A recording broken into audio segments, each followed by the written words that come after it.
Back in that bag again. Whoa, yeah. What is going on, everyone? This is the Splash City Basketball Podcast. I'm your host, Steve Hartman, and today's episode is kind of a quick update on what's been going on throughout the summer. I've been a little bit less frequent on the episodes, so I wanted to just catch everyone up on some things maybe you haven't heard about and provide some updates in college basketball, Timberwolves, LeBron Watch, as well as just kind of give you a quick rundown of the Lynx latest win streak and where they currently stand amongst the elite in the WNBA. Before I get into content for today, just a quick reminder, if you are enjoying the podcast, I'd love for you to follow or subscribe on Spotify or Apple, YouTube, wherever you get your podcasts. Just a quick note that I did update the YouTube channel to @Splash City Basketball Podcast. Took it off my personal channel to put it on just a channel specifically around the podcast. Don't need my kids' YouTube videos showing up in your basketball feed, that's for sure. And then also Splash City B-Ball Pod on TikTok is new as well. So again, love to hear your thoughts, comments. Appreciate you all listening. Appreciate you following the podcast wherever you prefer. Another quick programming note, really excited for the next few weeks because I'm going to do a fun series of episodes on positions. And I know we're moving towards positionless basketball, or we're already there, but I think a lot of people, a lot of fans still think about basketball in terms of point guards, shooting guards, small forwards, power forwards, and centers. And so we'll break down what makes a great player at each position.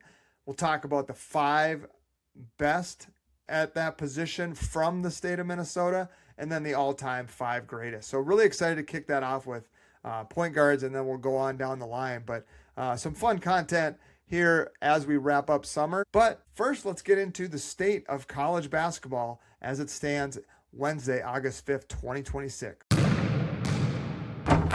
All right, some of you may know about the latest injunction. The NCAA and some of the players have been battling it out in court. It's always about eligibility. It's always about transfer portals. But on July 31st, an injunction was granted forcing the NCAA to allow fifth-year eligibility for high school recruits who started in 2022-2023. So basically, this is the law that said you get 5 years post high school to play 5 seasons of college athletics. So there's some impacts across the country.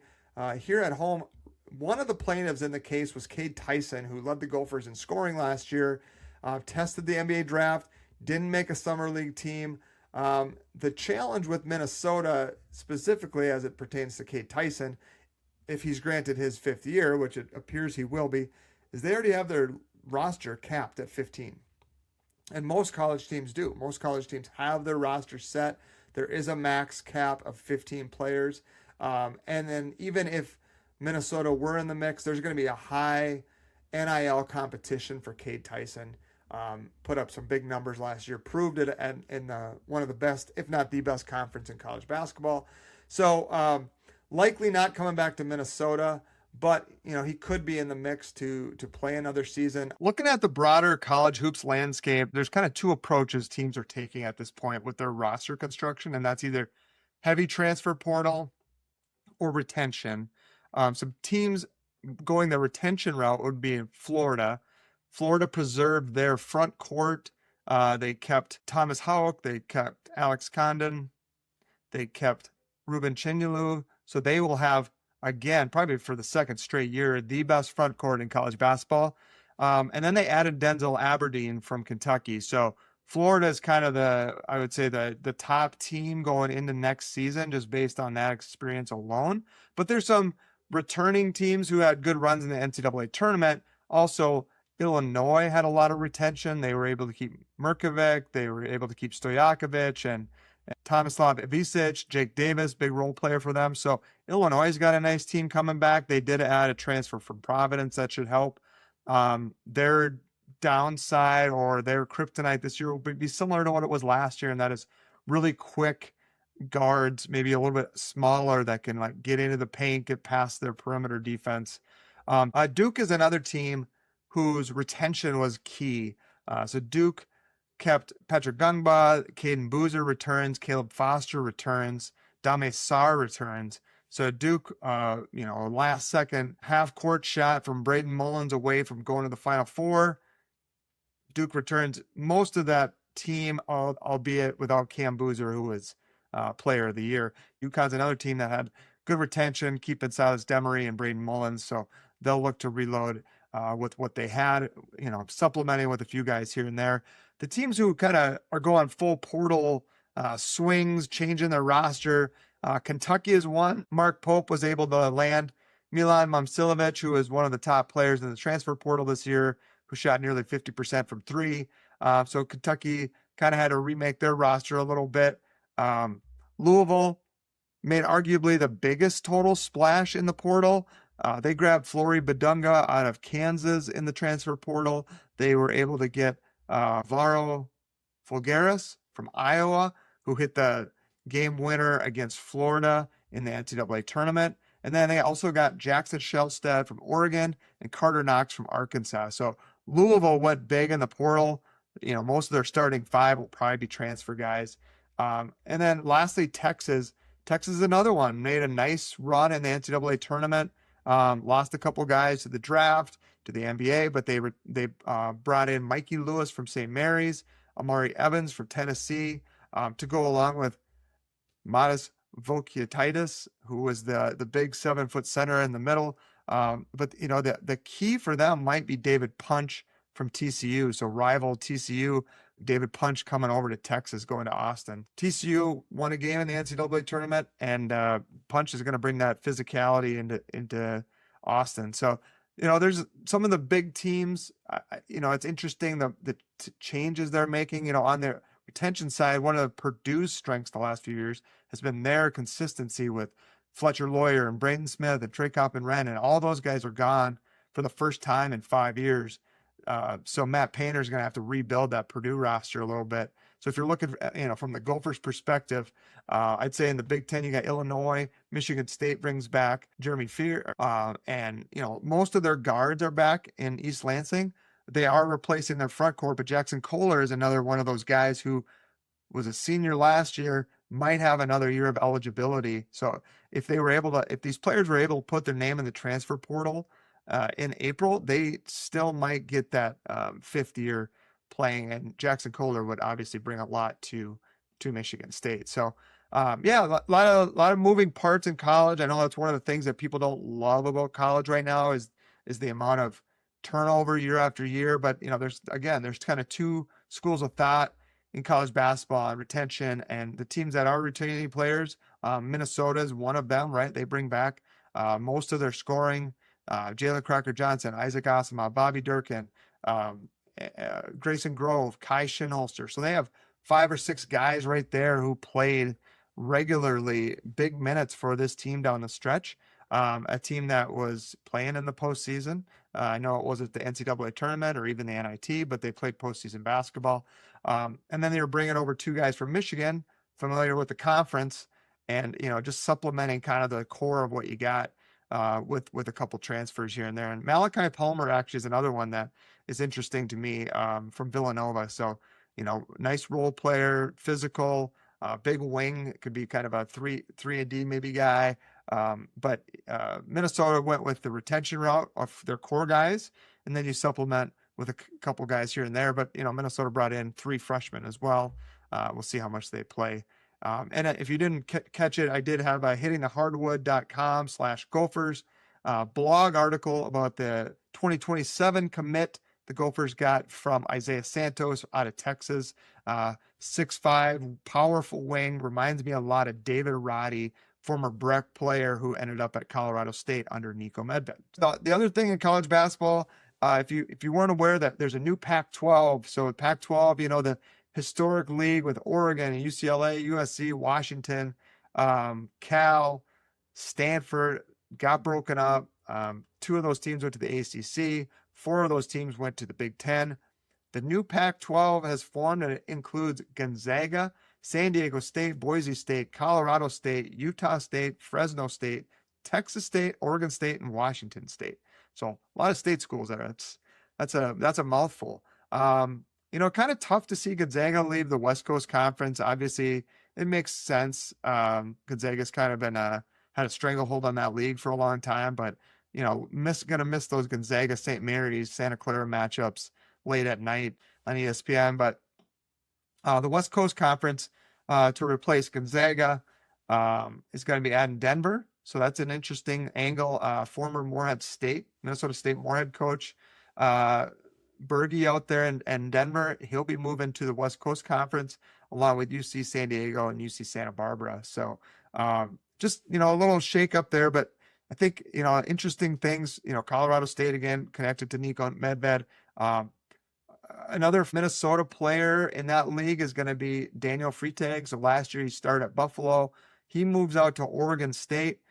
So he'll be playing in that league.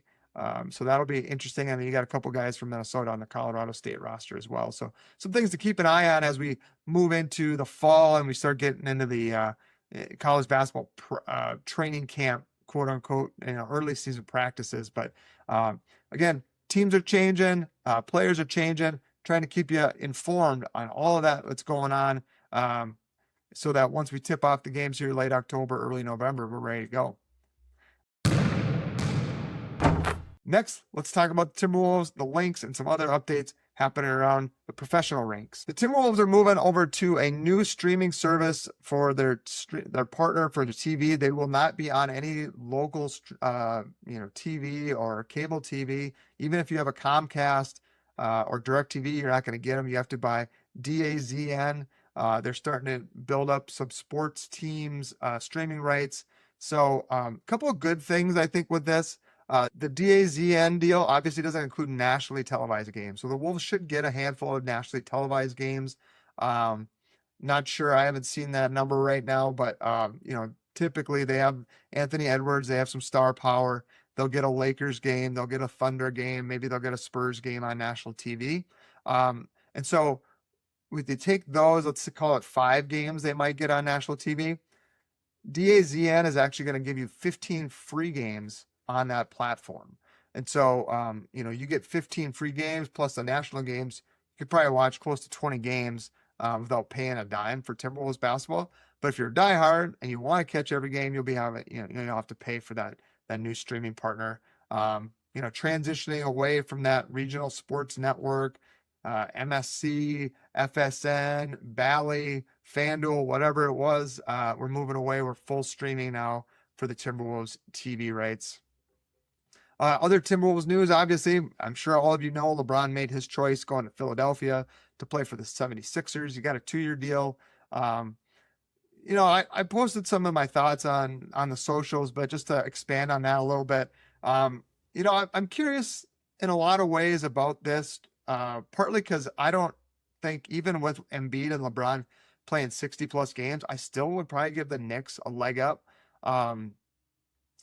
The East is an interesting conference. It's top to bottom might be better than the West for the first time in what feels like forever.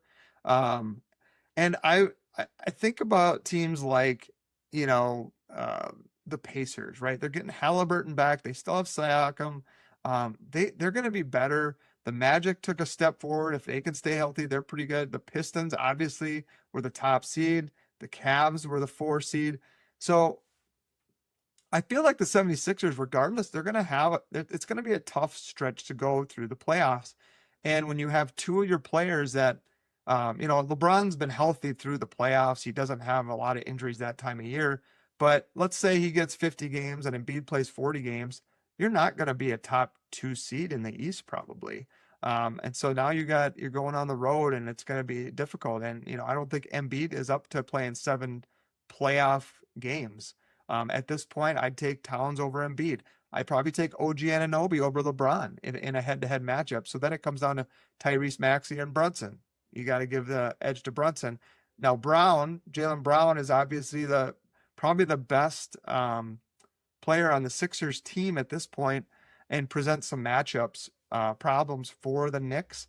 But I don't know that I would give the edge to the Sixers in that series. So the East is going to be interesting, really fun to watch. It's going to get a lot of coverage, obviously. I don't know what this does to LeBron's legacy. Bringing a championship to Philadelphia, it's first since 1983. And that would obviously be a huge story. Does it change his legacy?